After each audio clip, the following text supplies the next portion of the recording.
In this video, I'm going to show you how to index your post on Google Search Console.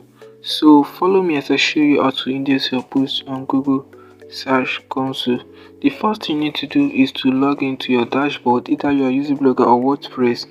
So log in and go to the post section and copy the post link. For me, I've already copied the post link. All I need to do is to head over to settings and click on Google Search Console. So it opens a new tab, and if you haven't subscribed to this channel, please hit that subscribe button right now.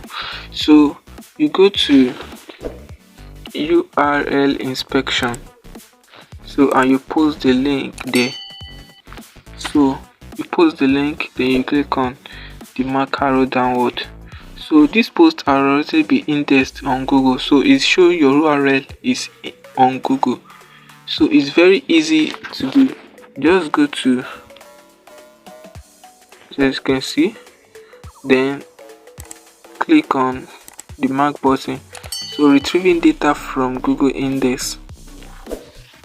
So the URL is on Google. So this is very easy, and so many things can cause your post not to be indexed. All you need to do is to adhere strictly. Make sure you have a category. Make sure your post have a category and your post have a headline. So your headline, your category, and make sure your content is well structured. I mean your blog post. So these are some of the things that might make your post not to be indexed on Google. If you are finding anything challenging concerning this, do well to comment below what you think about this video, and don't forget to subscribe to this channel, like this video. Thank you for watching. Bye.